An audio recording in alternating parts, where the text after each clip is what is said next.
मैंने पुनर्जन्म लेने के बाद सबसे पहला काम पागलों की तरह पढ़ाई छोड़कर अपनी बॉडी को ट्रेन करना शुरू किया। यहाँ तक कि टीचर्स की फेल करने की चेतावनी और मेरी गर्लफ्रेंड लियू रोयान के ब्रेकअप का भी मुझ पर कोई असर नहीं हुआ, क्योंकि मैं जानता था कि सिर्फ 1 महीने बाद पूरी दुनिया में अलग अलग डेविल फ्रूट्स उगने वाले हैं। उस समय जो भी डेविल फ्रूट हासिल करेगा उसे असाधारण शक्तियां मिलेंगी। पिछले जन्म में मुझे भी एक असाधारण शक्ति मिली थी, लेकिन मेरी फ्रूट एबिलिटी कमजोर थी और मेरी फिजिकल फिटनेस भी ज्यादा अच्छी नहीं थी, इसलिए मैं ज़ॉम्बी होर्ड में बुरी तरह मारा गया। अब जबकि मुझे दूसरा मौका मिला था तो जाहिर है कि मैं अपने फ्यूचर नॉलेज का पूरा फायदा उठाने वाला था और हर उस चीज को पकड़ने वाला था जिसे इस्तेमाल किया जा सके। मेरी जानकारी के मुताबिक पास ही एक डेविल फ्रूट मौजूद था, स्कूल के बगल वाली फलों की दुकान में। उस दुकान का नाम भी बड़ा अजीब था, गाइड यू टू ब्यूटीफुल। लेकिन मुझे यह नहीं पता था कि वह डेविल फ्रूट आखिर किस दिन प्रकट होगा, इसलिए मैं हर दिन उस दुकान पर कुछ फल खरीदने जाता और साथ ही यह भी देखा कि वह डेविल फ्रूट आया है या नहीं। लेकिन आज जब मैं हमेशा की तरह दुकान में घूम रहा था और पाइनएप्पल सेक्शन तक पहुंचा, तभी 2 हरी रंग की छोटी शाखाओं ने अचानक मेरा ध्यान खींच लिया। मैंने ऊपर रखे पाइनएप्पल हटाए और उन शाखाओं का असली शरीर मेरी आंखों के सामने आ गया। बिल्कुल सही, यह मेरी यादों वाली उसी डेविल फ्रूट जैसी थी। यही वन पीस दुनिया के 4 एम्परर्स में से काइडो का डेविल फ्रूट था। मैंने तेजी से बिल चुकाया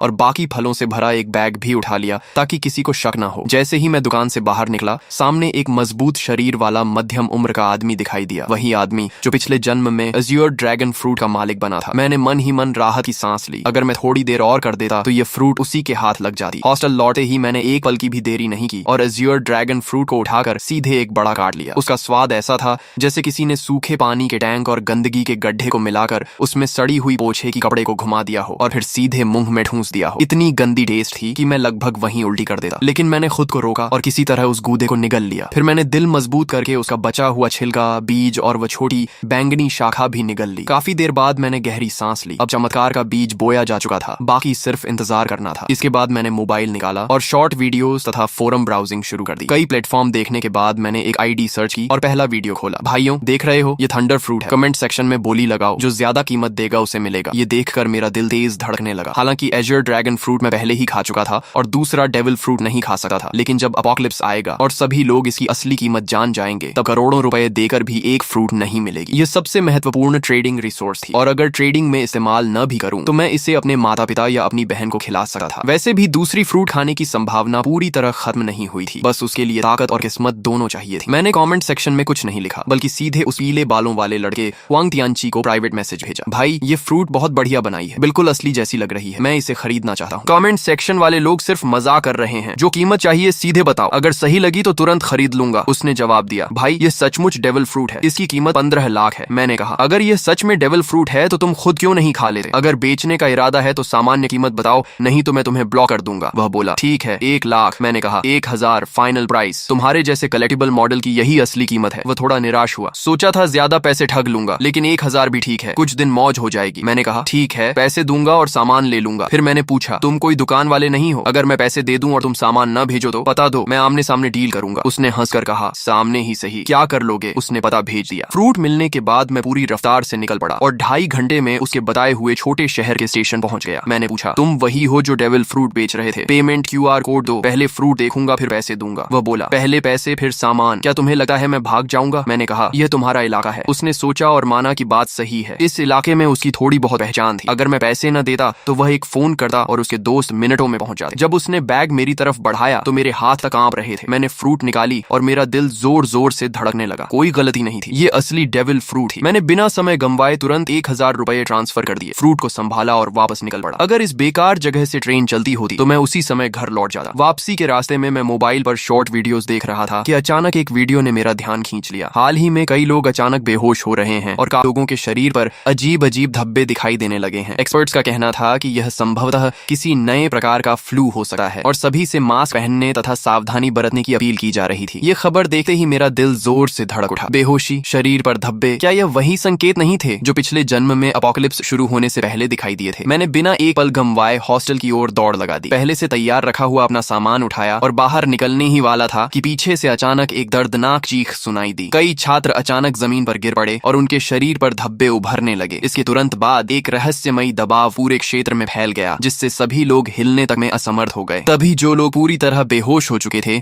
वे अचानक झटके से उठ बैठे। उनकी आंखें लाल हो गईं, नाखून लंबे और नुकीले हो गए और वे पागलों की तरह एक एक कमरे से बाहर निकलने लगे। देखते ही देखते पूरे हॉस्टल में अफरा तफरी मच गई और अनगिनत छात्र रोते चिल्लाते बाहर की ओर भागने लगे। लेकिन उसी क्षण मैंने महसूस किया कि मेरे ब्लड लाइन की गहराइयों से एक शक्ति जाग रही है। मेरे शरीर में एज्योर ड्रैगन की शक्ति उभरने लगी। मैंने सिर उठाकर एक गूंजती हुई गर्जना की। मेरी त्वचा पर नीले ड्रैगन स्केल्स उभर आए, सिर पर ड्रैगन हॉर्न्स निकल आए और मेरे हाथ ड्रैगन क्लॉज में बदल गए। मेरा पूरा शरीर हाइब्रिड ड्रैगन फॉर्म में बदलने लगा। गलियारे में मौजूद छात्र मुझे देखकर बुरी तरह डर गए, क्योंकि उनकी नजर में मैं भी उन लोगों की तरह एक मॉन्स्टर बन चुका था। लेकिन इस हाइब्रिड फॉर्म ने मेरी फिजिकल स्ट्रेंथ, डिफेंस, स्पीड और रिकवरी एबिलिटी को कई गुना बढ़ा दिया था। तभी पीछे से 2 ज़ॉम्बीज दहाड़ते हुए मेरी तरफ झपटे। मैंने ड्रैगन क्लॉ घुमाई और उन्हें एक ही वार में दूर फेंक दिया। तभी एक और ज़ॉम्बी दूसरे कमरे से बाहर निकला। मैंने मुंह खोलकर गर्म सांस छोड़ी और अगली ही क्षण आग की लपटों ने उसे राख में बदल दिया। लेकिन सिर्फ इतनी सी फ्लेम ब्रेथ के बाद ही मुझे अपनी स्टैमिना तेजी से घटी हुई महसूस हुई। डेविल फ्रूट की असली ताकत स्टैमिना पर निर्भर करती है। भविष्य में हाकी कितना भी आम क्यों ना हो जाए, आखिरकार खर्च स्टैमिना का ही होता है। अपोकलिप्स के शुरुआती चरण में हर किसी की फिजिकल लिमिट बहुत कम होती है। मैं काइडो जैसी ओनी रेस से नहीं था और न ही उसके जैसा मॉन्स्टर कॉन्स्टिट्यूशन रखता था। इसलिए एज्योर ड्रैगन फ्रूट मिलने के बावजूद मैं उसकी पूरी ताकत नहीं निकाल सकता था। लेकिन मेरे पास इसका समाधान था। मैंने अपना बेसबॉल बैट उठाया। यह खास तौर पर बनवाया गया हैवी रीइंफोर्स्ड बैट था,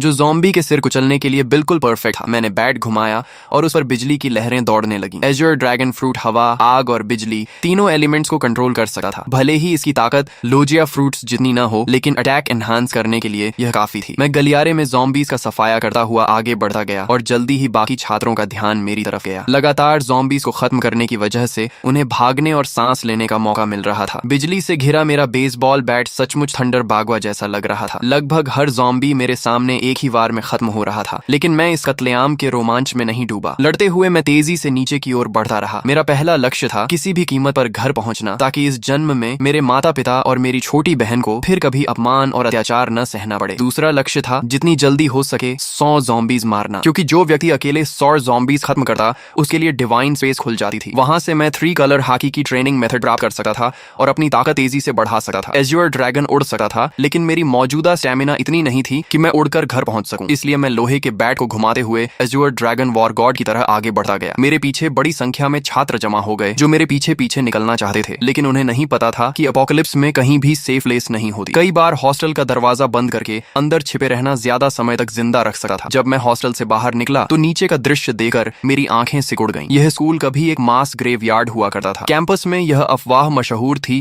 कि यहाँ यिन एनर्जी बहुत ज्यादा है और इसी वजह से आसपास रहने वाले लोग अक्सर बीमार पड़ जाते थे। बाद में एक फेंग शुई मास्टर ने सलाह दी थी कि यहाँ एक स्कूल बनाया जाए ताकि युवाओं की यांग एनर्जी इस जगह की यिन एनर्जी को दबा सके। लेकिन अब जो कंकाल वर्षों से जमीन के नीचे दफन थे, ज़ॉम्बी वायरस के प्रभाव से सभी जमीन फाड़कर बाहर निकल आए थे और जो भी जीवित इंसान दिख रहा था उस पर हमला कर रहे थे। कोई मुझे बचाओ! पूरे कैंपस में हाहाकार मचा हुआ था। हर कोई जान बचाने के लिए भाग रहा था। लोग घबराहट में एक दूसरे से टकरा रहे थे, लेकिन मैंने किसी पर ध्यान नहीं दिया और सीधे मेन गेट की दिशा में बढ़ता गया। रास्ते में चाहे ज़ॉम्बी मिले या स्केलेटन मॉन्स्टर, मैंने सबको अपने बैट से कुचल दिया। आखिरकार जब मैं स्कूल गेट तक पहुंचा तभी मेरा शरीर अचानक रुक गया। सिर्फ मैं ही नहीं, सभी लोग और यहाँ तक कि ज़ॉम्बीज भी वहीं थम गए। ऐसा लगा जैसे पूरे संसार का टाइम फ्रीज हो गया हो। फिर मेरी आंखों के सामने अंधेरा छा गया। Divine descent, devil fruits have arrived, divine space activated. जब मैंने दोबारा आंखें खोली तो खुद को एक रहस्यमयी स्थान में पाया। यहाँ न समय था, न दिशा, न कोई वास्तविक स्थान। केवल 2 लाइट स्क्रीन्स मौजूद थी, एक बड़ी और एक छोटी। बड़ी स्क्रीन पर लिखा था डिवाइन शॉप और छोटी स्क्रीन पर लिखा था पर्सनल पैनल। पिछले जन्म में मैं इन चीजों से भली भांति परिचित था। यह किसी अज्ञात सत्ता द्वारा दिया गया अवसर था जहाँ पॉइंट्स के बदले टेक्निक्स, इक्विपमेंट, स्किल्स और रिसोर्सेज खरीदे जा सकते थे। तभी घोषणा हुई, आप पहले व्यक्ति हैं जिसने 100 ज़ॉम्बीज का शिकार किया है। आपको डिवाइन रिवॉर्ड प्राप्त होगा। आपने अपोकलिप्स शुरू होने के 10 मिनट के भीतर 100 पॉइंट्स प्राप्त कर लिए हैं, इसलिए आपको विशेष रिवॉर्ड दिया जाएगा। इसके बाद मेरे सामने 3 विकल्प आए। पहला रिवॉर्ड था परफेक्ट फ्रूट, जो मेरे एज्योर ड्रैगन फ्रूट को पूर्ण अवस्था में पहुंचा देता। इसके बाद फ्रूट की सभी साइड इफेक्ट्स समाप्त हो जाती। मैं सी स्टोन और सी वाटर से प्रभावित नहीं होता और यहाँ तक कि दूसरा डेविल फ्रूट भी खा सकता था बिना शरीर फटे। दूसरा रिवॉर्ड था हाकी जीनियस। इसके लिए किसी ट्रेनिंग या पॉइंट्स की जरूरत नहीं थी। मुझे तुरंत 3 कलर हाकी जागृत हो जाती और बिना अभ्यास के भी धीरे धीरे बढ़ती रहती। यदि मैं ट्रेनिंग करता तो इसकी ग्रोथ स्पीड 2 गुनी हो जाती। तीसरा रिवॉर्ड था ज़ॉम्बी स्लेयर डिवाइन वेपन। मुझे अपनी पसंद का सुप्रीम ग्रेड वेपन मिलता जो ज़ॉम्बीज को 2 गुना डैमेज देता। फ्रूट, हाकी या वेपन, 3 में से एक चुनना था। पहला और तीसरा रिवॉर्ड तुरंत कॉम्बैट पावर बढ़ाते थे, जबकि दूसरा धीरे धीरे ताकत बढ़ाता, लेकिन उसकी पोटेंशियल लिमिट कहीं अधिक थी। पिछले जन्म के अनुभव के अनुसार बाद के चरणों में भी हाकी कभी आउटडेटेड नहीं हुई थी। मैं कुछ क्षण सोच में पड़ गया। तभी मुझे काइडो की कही बात याद आई, हाकी ही असली आधार है। रॉजर और गार्ब के पास कोई डेविल फ्रूट नहीं थी, फिर भी वे दुनिया के सबसे शक्तिशाली योद्धा बने। यहाँ तक कि काइडो ने हाकी को इतना महत्व दिया कि उसने उसने अपनी फ्रूट अवेकनिंग तक पर ज्यादा ध्यान नहीं दिया। ये सोचते ही मैंने फैसला कर लिया, ताकतें जितनी ज्यादा हों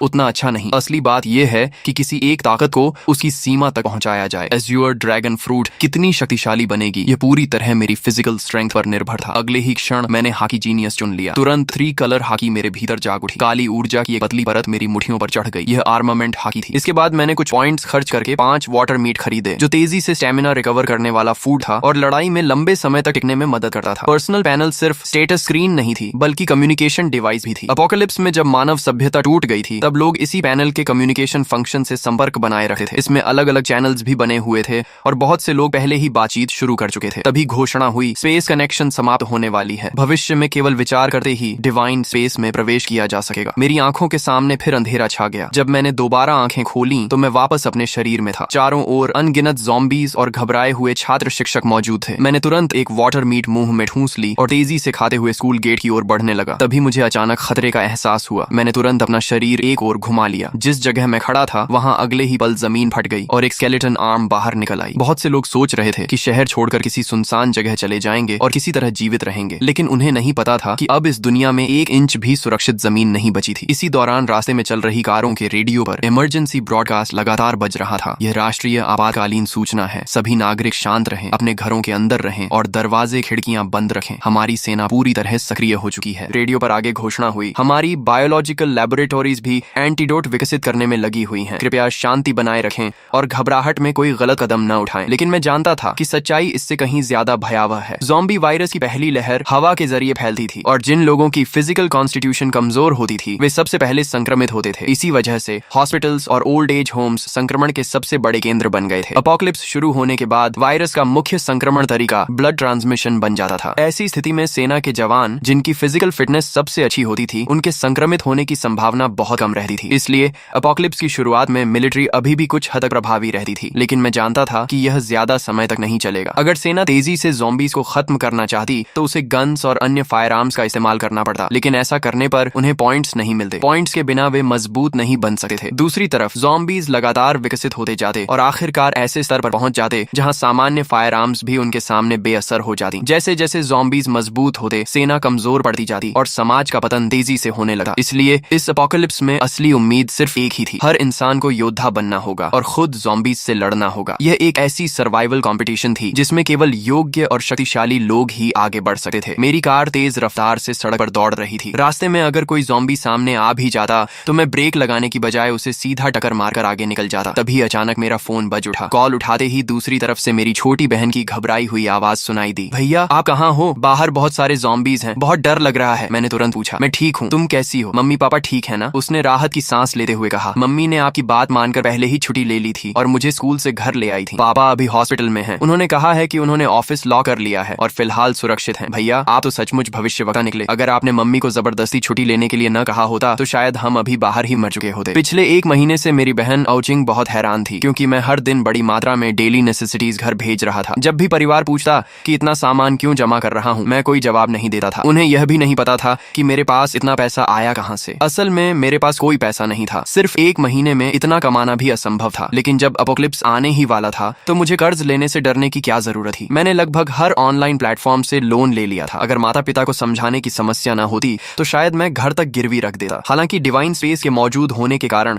बहुत ज्यादा रिसोर्सेज जमा करने की जरूरत भी नहीं थी। यह सामान सिर्फ इमरजेंसी के लिए था। हम बात ही कर रहे थे कि सामने एक लग्जरी कार अचानक रास्ते में कूद पड़े ज़ॉम्बी से बचने की कोशिश में पलट गई। उसी पल एक भयानक चेन कलिजन शुरू हो गई। पीछे आ रही कई गाड़ियां एक दूसरे से टकरा गईं और कुछ ही सेकंड में सड़क पर तबाही मच गई। कई लोग वहीं मारे गए, लेकिन मैं पहले से जानता था कि ऐसा होगा। अब रुकना संभव नहीं था। मैंने तुरंत अपना बैकपैक और बेसबॉल बैट पकड़ा, एज्योर ड्रैगन फॉर्म में बदल गया और कार की छत तोड़कर सीधे आसमान में उड़ गया। बादलों और धुंध ने मेरे विशाल ड्रैगन बॉडी को ऊपर उठाया और मैं तेजी से आसमान की ओर बढ़ गया। यह चमत्कारी दृश्य देखकर सड़क पर मौजूद सभी लोग स्तब्ध रह गए। पहले से भयानक कार एक्सीडेंट अब और भी ज्यादा अराजक हो गया, लेकिन मुझे नीचे हो रहे हंगामे से कोई मतलब नहीं था। मैं सीधे बादलों के बीच घुस गया और अपने घर की दिशा में उड़ने लगा। बीच बीच में मैं बैकपैक से वाटर मीट निकाल कर खाता ताकि स्टेमिना रिकवर होती रहे। मेरी मौजूदा ताकत इतनी नहीं थी कि मैं लगातार लंबे समय तक उड़ सकूं। आखिरकार जब सारी वाटर मीट खत्म हो गई तो मुझे जमीन पर उतरना पड़ा और मैं वापस ह्यूमन फॉर्म में बदल गया। मैंने आसपास नजर दौड़ाई। फिलहाल वहां कोई ज़ॉम्बी दिखाई नहीं दे रहा था। मैंने तुरंत डिवाइन स्पेस में प्रवेश किया और फिर से 5 वाटर मीट एक्सचेंज कर ली और उन्हें बैकपैक में भर लिया। इस समय मेरे बैकपैक में सिर्फ 5 वाटर मीट और एक थंडर फ्रूट ही। एक वाटर मीट खाने के बाद मैंने दोबारा उड़ान नहीं भरी, क्योंकि वाटर मीट स्टेमिना तो रिकवर कर सकती थी, लेकिन अगर लगातार उसी पर निर्भर रहा जाए तो स्टेमिना कंजम्पशन और तेज हो जाती थी। साथ ही मेंटल फटीग को यह बिल्कुल रिकवर नहीं कर सकती थी। मैंने मैप खोला और अपनी स्थिति देखी। मुझे किसी हाईवे तक पहुंचना था और वहां से एक व्हीकल हासिल करनी थी। दिशा तय करने के बाद मैं फिर से एज्योर ड्रैगन में बदल गया। इस बार मैं सिर्फ 10 मिनट तक उड़ा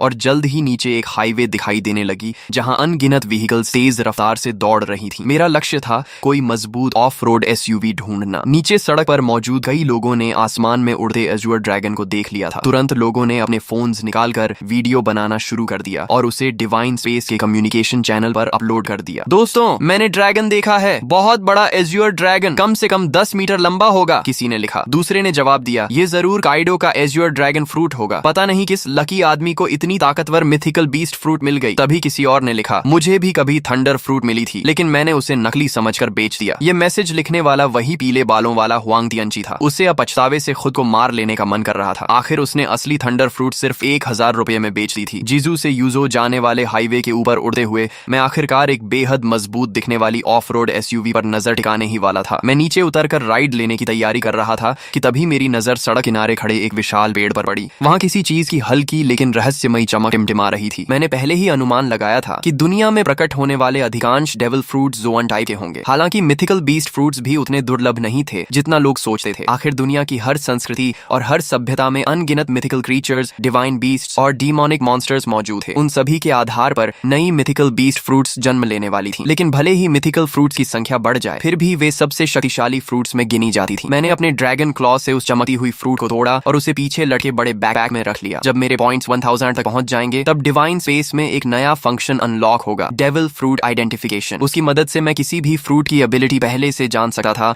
और किसी बेकार फ्रूट को खाने से बच सकता था। हालांकि यह सुविधा बहुत महंगी थी। हर आइडेंटिफिकेशन के लिए पूरे 1000 पॉइंट्स खर्च करने पड़ते थे। मैं दोबारा उस ऑफ रोड एसयूवी का पीछा करने ही वाला था कि अचानक आगे चल रहा एक बड़ा ट्रक बुरी तरह पलट गया। उसी पल उसके अंदर से 3 ज़ॉम्बीज बाहर निकले और आसपास की गाड़ियों पर हमला करने लगे। लेकिन उस समय किसी के पास रुकने का साहस नहीं था। एक ड्राइवर ने एक्सेलरेटर पूरी ताकत से दबाया और सीधे ज़ॉम्बीज के ऊपर गाड़ी चढ़ा दी। फिर वह गाड़ी को दाएं बाएं घुमाकर ज़ॉम्बीज को गिराने की कोशिश करने लगा। उसकी इस हरकत ने तुरंत एक और चेन एक्सीडेंट पैदा कर दिया। मैंने उधर सिर्फ एक नजर डाली और फिर पलटे हुए ट्रक के पास उतर गया। ह्यूमन बीस्ट फॉर्म में बदलकर मैंने ट्रक के किनारे को पकड़ लिया और एज्योर ड्रैगन की विशाल शक्ति का इस्तेमाल करते हुए उसे जबरदस्ती सीधा खड़ा कर दिया। एज्योर ड्रैगन फ्रूट द्वारा दी गई स्ट्रेंथ वास्तव में भयावह थी। इसके बाद मैं ट्रक के अंदर घुसा और खुद उसे चलाने लगा। जब धीरे धीरे मुझे एहसास हुआ कि वे सभी मेरी ट्रक के पीछे पीछे चल रही हैं। मैंने रियर व्यू मिरर में यह दृश्य देखा, लेकिन मुझे इससे कोई फर्क नहीं पड़ा। जब तक वे मेरे काम में रुकावट नहीं डालते, उन्हें मेरे पीछे आने से कोई समस्या नहीं थी। रास्ते भर बार बार एक्सीडेंट्स होते रहे। मैं समय समय पर ट्रक से उतरता, ज़ॉम्बीज को खत्म करता और सड़क साफ करता। तभी एक मोटा और अमीर दिखने वाला मध्यम उम्र का आदमी मुस्कुराते हुए मेरे पास आया और बोला, अगर आप मेरी सुरक्षा करेंगे तो मैं आपको जितना पैसा चाहिए उतना दे सकता हूँ। मैंने उसकी तरफ ठंडी नजर से देखा और कहा, एक कदम और आगे बढ़ाया तो मरोगे। वह आदमी इतना डर गया कि अनजाने में वहीं घुटनों के बल बैठ गया। उस समय मेरी ड्रैगन फॉर्म और उससे निकल रही किंगली ऑरा उसे ऐसे महसूस हो रही थी जैसे उसके सामने कोई सर्वोच्च शासक खड़ा हो। मेरी हल्की सी कॉन्करर्स हाकी ने आसपास खड़े कई लोगों को डर से जड़ कर दिया। फिर भी मौत का डर इंसान से कुछ भी करवा सकता है। एक बेहद खूबसूरत मैच्योर वुमन हिम्मत करके मेरे पास आई। अपोकलिप्स के बीच भी उसने खुद को बेहद आकर्षक तरीके से सजाया हुआ था। उसने मुस्कुराते हुए कहा, हैंडसम, क्या आप मुझे अपने साथ ले जा सकते हैं? आप मेरे साथ जो चाहें कर सकते हैं। मैंने बिना भाव बदले सिर्फ एक शब्द कहा, दफा हो जाओ। मैं अभी अपनी ड्रैगन एबिलिटी हटाकर ट्रक में चढ़ने ही वाला था कि तभी एक लंबा चौड़ा ताकतवर आदमी तेजी से मेरी तरफ आया। उसने देखा कि मैं रुकने वाला नहीं हूँ तो जल्दी जल्दी बोला, सर, मैंने भी बहुत सारी अपोकलिप्स नॉवेल्स पढ़ी हैं। आप इतने शक्तिशाली हैं, लेकिन क्या आपको बेस बिल्ड करने के लिए लोगों की जरूरत नहीं पड़ेगी? मेरा नाम लिन कुई है। मेरे पास कोई खास टैलेंट नहीं है, लेकिन ताकत बहुत है। मैं एक कॉम्बैट कोच हूँ और निश्चित रूप से आपके काम आ सकता हूँ। मैं रुक गया और उसकी तरफ देखने लगा। थोड़ी पर हाथ रखकर कुछ देर सोचता रहा। उसकी बात गलत नहीं थी। सिविलाइजेशन और सोशल ऑर्डर जल्द ही पूरी तरह खत्म होने वाले थे। अगर मुझे अपोकलिप्स में लंबे समय तक जीवित रहना था तो मुझे अपना खुद का सेफ बेस बनाना पड़ेगा। ज़ॉम्बीज की ग्रोथ स्पीड बहुत तेज थी। अकेले मेरे लिए हर समय अपने परिवार की रक्षा करना मुश्किल था। जब लिन कुई ने देखा कि मैं सोच रहा हूँ तो उसके चेहरे पर खुशी छा गई। उसने बिना देर किए अपना सामान, अपनी कार और बाकी सब कुछ वहीं छोड़ दिया। उसे डर था कि अगर उसने एक पल भी देरी की तो मैं उसे छोड़कर चला जाऊंगा। वह इतना सावधान था कि फ्रंट सीट पर बैठने की हिम्मत भी नहीं कर सका। अपनी फिजिकल फिटनेस का इस्तेमाल करते हुए सीधे ट्रक के पीछे वाले कार्गो एरिया में चढ़ गया। लिन कुई की सफलता देखकर बाकी लोगों को भी उम्मीद नजर आने लगी। उन्हें लगा कि मैं पूरी तरह निर्दयी नहीं हूँ। तभी वह अमीर मध्यम उम्र का आदमी फिर कुछ कहने ही वाला था कि मैंने उसे बीच में रोक दिया। अगर मैं लोगों को भर्ती भी करूंगा तो किसी को सिर्फ उसके शब्दों पर नहीं चुनूंगा। शुरुआती चरण में एक आदमी ही काफी है और उसकी लॉयल्टी भी अभी साबित नहीं हुई है, उसे समय के साथ परखा जाएगा। तभी वह खूबसूरत महिला फिर आगे आई और दृढ़ आवाज में बोली, कृपया मुझे एक मौका दीजिए। मेरी क्षमता और मेरी जान दोनों आपके लक्ष्य पूरे करने के लिए समर्पित रहेंगी। उसकी आंखों में झलकता दृढ़ निश्चय देकर मुझे एहसास हुआ कि यह महिला साधारण नहीं है, शायद इसमें वाकई कुछ खास था। मैंने कुछ सेकंड तक उसे ध्यान से देखा और फिर कहा, गाड़ी में चढ़ जाओ। महिला खुशी से झूम उठी, लेकिन मेरी अनुमति के बिना वह भी फ्रंट सीट पर नहीं बैठी। उसने अपनी पूरी ताकत लगाकर ट्रक के पीछे वाले कार्गो एरिया में चढ़ना शुरू कर दिया। मैं यह सब देखकर मन ही मन सिर हिलाने लगा। शायद यह महिला सिर्फ एक सुंदर चेहरा नहीं थी, पीछे खड़े कई लोग भी इन दोनों की तरह मेरे साथ जाना चाहते थे। लेकिन जैसे ही मैंने हल्की सी कॉन्करर्स हाकी छोड़ी, सभी डर के मारे जमीन पर गिर पड़े। उनमें से किसी ने कांपती आवाज में कहा, हे भगवान, इस बॉस ने तो कॉन्करर्स हाकी भी जगा ली है। कुछ अनुभवी वन पीस फैंस तुरंत इस किंगली ऑरा को पहचान गए। मैं वापस ड्राइवर सीट पर बैठा और ट्रक को आगे बढ़ा दिया। करीब 2.5 घंटे की यात्रा के बाद आखिरकार मुझे सड़क किनारे एक सर्विस एरिया दिखाई दिया, लेकिन वह जगह पूरी तरह ज़ॉम्बीज़ के कब्जे में थी। रास्ते से गुजरने वाले लोग वहां फ्यूल और फूड लेने जाना चाहते थे, लेकिन वहां मौजूद ज़ॉम्बीज़ की भारी संख्या देखकर हिम्मत नहीं कर पा रहे थे। मगर मुझे इसकी चिंता नहीं थी। जैसे ही ट्रक वहां रुका, ज़ॉम्बीज़ का एक बड़ा झुंड हमारी तरफ दौड़ पड़ा। वे ड्राइवर कैबिन में तो नहीं घुस सकते थे, इसलिए ट्रक के पीछे चढ़कर लिन कुई और उस महिला पर हमला करने की कोशिश करने लगे। दोनों डरकर कार्गो एरिया के अंदर दुबक गए और सिर तक बाहर निकालने की हिम्मत नहीं कर पाए। मैं ट्रक से उतरा, ह्यूमन बीस्ट फॉर्म में बदला और बेसबॉल बैट घुमाते हुए कुछ ही सेकंड में ट्रक पर चढ़ रहे कई ज़ॉम्बीज़ के सिर कुचल दिए। तभी मुझे एहसास हुआ कि पीछे पीछे आ रहा पूरा व्हीकल कॉन्वॉय भी इस सर्विस एरिया तक पहुंच चुका था। वे लोग चाहते थे कि मैं ज़ॉम्बीज़ को खत्म कर दूं ताकि वे आराम से फ्यूल और सप्लाईज ले सकें। लेकिन जैसे ही उनकी गाड़ियां वहां पहुंची, अगले ही पल ज़ॉम्बीज़ का विशाल झुंड उन गाड़ियों की ओर टूट पड़ा और मजबूर होकर वह पूरा व्हीकल कॉन्वॉय सर्विस एरिया छोड़कर आगे निकल गया। उधर मैं एक एक वार में ज़ॉम्बीज़ को खत्म करता गया और कुछ ही देर में पूरे सर्विस एरिया को साफ कर दिया। सिर्फ एक ज़ॉम्बी मैंने लिनकुई के लिए छोड़ी ताकि वह प्रैक्टिस कर सके। आखिर वह एक कॉम्बैट कोच था, इसलिए उसकी स्ट्रेंथ, स्पीड और कॉम्बैट रिफ्लेक्सेस वाकई अच्छे थे। जब तक मैं फ्यूल भरकर लौटा, तब तक उसने भी उस ज़ॉम्बी को सफलतापूर्वक मार गिराया था। सप्लाईज इकट्ठा करने के बाद मैंने आखिरकार उस छिपाव पहने खूबसूरत महिला का नाम पूछा। हालांकि वह दिखने में पतली दुबली थी और पहली नजर में ज्यादा उपयोगी नहीं लगती थी, लेकिन जब से वह मेरी ट्रक पर चढ़ी थी, उसने खुद को काफी अच्छा साबित किया था। ज़ॉम्बीज़ के ट्रक पर चढ़ने के दौरान भी उसने चीख पुकार नहीं मचाई थी। इससे मेरे मन में उसके लिए सम्मान थोड़ा और बढ़ गया। जैसे ही मैंने उसका नाम पूछा, उसने तुरंत जवाब दिया, मेरा नाम लियू मेंग कियन है। मैंने कहा, अब से फ्रंट सीट पर बैठो, ट्रक के कार्गो एरिया में चढ़ने की जरूरत नहीं है। ये सुनते ही उसने सिर झुकाकर कहा, जी मास्टर। उसके मुंह से निकला यह संबोधन मुझे फिर से चौंका गया। उसने मेरा नाम तक नहीं पूछा और सीधे मुझे मास्टर कहकर संबोधित करने लगी। जो व्यक्ति अपना ईगो और प्राइड छोड़ सकता है, वही एपोकलिप्स जैसी दुनिया में ज्यादा समय तक जीवित रह सकता है। थोड़ी देर बाद हम फिर से यात्रा पर निकल पड़े। रास्ते में मुझे एक बार फिर मेरी बहन आओ चिंग का फोन आया। भैया आप कहाँ हो? पापा हॉस्पिटल के ऑफिस में फंसे हुए हैं। मैंने सुना है हॉस्पिटल में सबसे ज्यादा ज़ॉम्बीज़ हैं। पापा के पास खाना पानी भी नहीं है। मुझे बहुत डर लग रहा है कि उन्हें कुछ हो न जाए। उसकी आवाज रोने जैसी हो गई थी। फोन के दूसरी तरफ मेरी माँ की आवाज भी सुनाई दी। हाउ हाउ, तुम्हारे स्कूल का क्या हाल है? तुम अपना ध्यान रखना, हम तुम्हें बचाने का कोई रास्ता ढूंढ लेंगे। मैंने कहा, माँ चिंता मत करो, मुझे काइडो का एजर ड्रैगन फ्रूट मिल गया है। डेविल फ्रूट का नाम सुनते ही आओ चिंग का डर काफी कम हो गया। हम भाई बहन पूरे 1 घंटे तक फोन पर बातें करते रहे। कॉल खत्म होने के बाद मैंने तुरंत अपने पिता को फोन किया। मैंने उन्हें बताया कि मैं अब एबिलिटी यूजर बन चुका हूँ और जल्द ही हॉस्पिटल पहुंचकर उन्हें बचा लूंगा। मैंने उन्हें सख्त हिदायत दी कि ऑफिस के अंदर छिपे रहें और बाहर निकलने की कोशिश न करें। दूसरी तरफ ऑफिस में फंसे एओ हाई भूख, प्यास और लगातार दरवाजा पीटे ज़ॉम्बीज़ की वजह से बेहद परेशान थे। वह आधी नींद और आधी बेहोशी की हालत में थे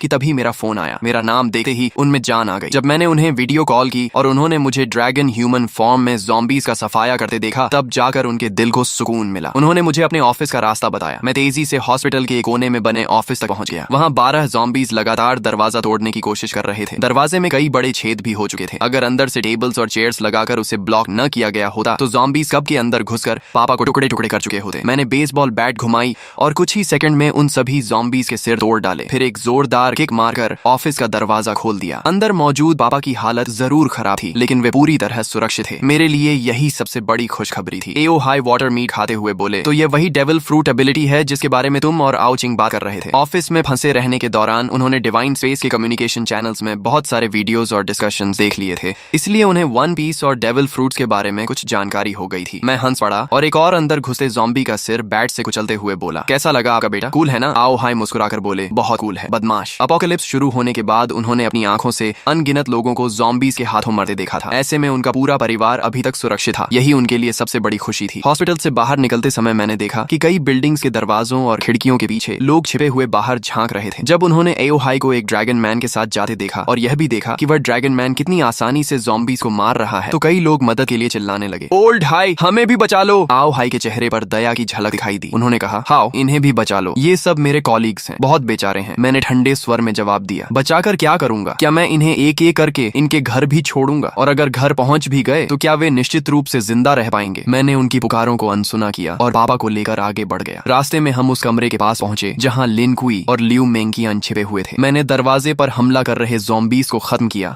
और फिर एक बार में दरवाजा तोड़ दिया। मुझे देखकर दोनों तुरंत बाहर आ गए और एक साथ बोले, मास्टर। ये सुनकर आओ हाई की आंखें फैल गईं। एक तरफ मांसपेशियों से भरा विशाल आदमी और दूसरी तरफ एक बेहद खूबसूरत महिला, दोनों मेरे सामने इतनी इज्जत से झुके हुए थे। खासकर लियू मेंकियन द्वारा मुझे मास्टर कहना उन्हें और भी अजीब लग रहा था। उनके चेहरे पर साफ लिखा था, हे भगवान, मेरा बेटा आखिर बाहर क्या क्या कर रहा है। यहाँ तक कि मेरी 2 जन्मों की मोटी चमड़ी भी थोड़ा गर्म हो गई। मैंने सामान्य बने रहने की कोशिश करते हुए कहा, ये दोनों रास्ते में मिले छोटे भाई बहन जैसे हैं। लेकिन आओ हाई की आंखें साफ कह रही थीं कि उन्हें मेरी बात पर जरा भी विश्वास नहीं हुआ। मैं और कुछ समझाने की बजाय चुप हो गया। हम सभी ट्रक तक पहुंचे। मैंने पापा को फ्रंट सीट पर बैठाया और लियू मेंकियन को फिर से कार्गो एरिया में भेज दिया। जब हम घर पहुंचे तो मेरी बहन आओ चिंग ने लियू मेंकियन को देखते ही आश्चर्य से मुंह खोल दिया। वाह, कितनी सुंदर महिला है। और अभी इसने भैया को क्या कहा, मास्टर? फिर उसने लिन कुई की तरफ देखा। और ये मसल मॉन्स्टर कौन है? अगर कोई कह दे कि यह स्पेशल फोर्सेस का सैनिक है तो भी मैं मान लूंगी। और ये भी भैया को बॉस कह रहा है। इस समय लियू मेंकियन एक परफेक्ट मेड की तरह दोनों हाथ पेट के सामने जोड़कर शांति से मेरे पीछे खड़ी थी। वहीं लिन कुई काफी असहज महसूस कर रहा था। वह मिलनसार व्यक्ति था, लेकिन यह उसके बॉस का परिवार था, इसलिए उसे समझ नहीं आ रहा था कि कैसे व्यवहार करे। आखिर मेरी माँ लियू यून ने स्थिति संभाली और मुस्कुराते हुए कहा, सबको भूख लगी होगी ना? जैसे ही उन्हें पता चला था कि मैं और पापा लौट रहे हैं, उन्होंने सोना छोड़ दिया और पूरी रात खाना बनाने में लगा दी थी ताकि हम दोनों गरम खाना खा सकें। लेकिन उन्हें यह उम्मीद नहीं थी कि मैं 2 और लोगों को साथ ले आऊंगा, इसलिए खाना थोड़ा कम पड़ रहा था। अच्छी बात यह थी कि मैंने पहले से बहुत सारे कैंड फूड्स जमा कर रखे थे। कुछ कैंस खोलकर माँ ने पूरा बड़ा डिनर तैयार कर दिया। जब मैंने देखा कि लिन कुई और लियू मेंकियन अभी भी किनारे खड़े हैं तो मैंने उन्हें भी खाने के लिए बुलाया। लिन कुई आगे बढ़ने ही वाला था कि लियू मेंकियन बोली, मुझे थोड़ा कैंड फूड दे दीजिए, मैं मास्टर के साथ एक ही टेबल पर नहीं बैठ सकती। ये सुनते ही कमरे में मौजूद सभी लोग स्तब्ध रह गए। आओ चिंग की नजरें मेरे और लियू मेंकियन के चेहरे पर बार बार घूमने लगी। फिर शरारती मुस्कान के साथ बोली, अब मैं समझ गई, इसे फ्लर्टिंग कहते हैं। उसकी बात पूरी होने से पहले ही मैंने उसके सिर पर हल्का सा नॉक मार दिया। वह दर्द से आंखों में आंसू भरकर मेरा हाथ पकड़कर काटने लगी। डिनर खत्म होने के बाद मैंने बैकपैक से 2 डेविल फ्रूट्स निकाली। मेरे पास अभी 2 डेविल फ्रूट्स हैं, एक थंडर फ्रूट है और दूसरी की एबिलिटी अभी पता नहीं है। तुम लोग इनमें से खा लो। यह सुनकर लिन कुई और लियू मेंकियन दोनों चौंक गए। उन्हें उम्मीद नहीं थी कि मेरे पास इतनी दुर्लभ चीजें भी मौजूद हैं। उनकी आंखों में चाहत साफ दिखाई दे रही थी। आओ चिंग उत्साह से दोनों फ्रूट्स को उठाकर देखने लगी। फिर उसने उन्हें माता पिता को दिखाया, लेकिन आओ हाई ने फ्रूट देकर वापस मुझे लौटा दी। आओ चिंग को दे दो, हमारी उम्र हो चुकी है, हम खाएंगे तो बर्बाद हो जाएंगी। माँ भी सहमत हो गई। हाँ, तुम्हारे जैसा बेटा हमारी रक्षा कर रहा है, हमारे लिए वही काफी है। इतनी कीमती चीज तुम्हारे पास रहेगी तो ज्यादा काम आएगी। मैंने समझाने की कोशिश की, मेरे पास पहले से एज्योर ड्रैगन फ्रूट है, मेरी ग्रोथ बहुत तेज होगी। लेकिन अगर आप लोग भी डेविल फ्रूट्स खा लेंगे तो ज़ॉम्बीज़ मारकर जल्दी पॉइंट्स कमा सकेंगे और हाकी ट्रेनिंग भी अनलॉक कर पाएंगे। अपोकलिप्स में असली कैपिटल यही है। लेकिन काफी देर समझाने के बाद भी माता पिता नहीं माने। आखिर मैंने हार कर आओ चिंग की तरफ देखा। ठीक है, तुम चुन लो। आओ चिंग तो कब से इसी पल का इंतजार कर रही थी। उसने दोनों फ्रूट्स हाथ में लेकर बार बार देखा, लेकिन काफी सोचने के बाद उसने थंडर फ्रूट मुझे वापस दे दी। मैं हैरान रह गया, क्या तुम थंडर फ्रूट नहीं लोगी? लोजिया एलिमेंटलाइजेशन शुरुआती चरण में लगभग इनविंसिबल होती है और दूसरी फ्रूट की एबिलिटी क्या है यह भी नहीं पता। आओ चिंग मुस्कुराकर बोली, डिवाइन स्पेस में डीमन रिमूवल पोशन मिलती है, उससे डेविल फ्रूट की साइड इफेक्ट्स हट सकती हैं और इंसान दूसरी फ्रूट भी खा सकता है। भैया आप इतने मजबूत हो कि वह पोशन जरूर हासिल कर लोगे। थंडर फ्रूट आपके लिए ज्यादा उपयुक्त है, मैं दूसरी फ्रूट खा लूंगी। मैंने कुछ देर सोचा और कहा, ठीक है, लेकिन पहले इसकी आइडेंटिफिकेशन कर लेते हैं। अगर एबिलिटी अच्छी हुई तो तुम खा लेना। डेविल फ्रूट आइडेंटिफिकेशन 1000 पॉइंट्स के बाद अनलॉक होती थी। आओ चिंग को यह बात पता नहीं थी क्योंकि उसके पास अभी कोई पॉइंट्स नहीं थी। लेकिन मैं स्कूल से लेकर हॉस्पिटल तक ज़ॉम्बीज का इतना सफाया कर चुका था कि मेरे पॉइंट्स 1000 से भी ज्यादा हो चुके थे। तभी आओ चिंग ने जल्दी से सिर हिलाया, नहीं, 1000 पॉइंट्स बहुत ज्यादा हैं। इतना कहकर उसने मेरे जवाब का इंतजार तक नहीं किया। उसने तुरंत उस सुनहरी मकई जैसी दिखने वाली डेविल फ्रूट उठाई और एक बड़ा टुकड़ा काटकर निगल लिया। ये देखकर मैं घबरा गया। मुझे बिल्कुल उम्मीद नहीं थी कि वह सीधे फ्रूट खा लेगी। अगर यह कोई कमजोर एबिलिटी निकली तो बाद में पछताने का भी मौका नहीं मिलेगा। लेकिन अब बहुत देर हो चुकी थी। आओ चिंग फ्रूट का गूदा निगल चुकी थी। मैं केवल मन ही मन प्रार्थना कर सकता था कि उसे कोई शक्तिशाली एबिलिटी मिले।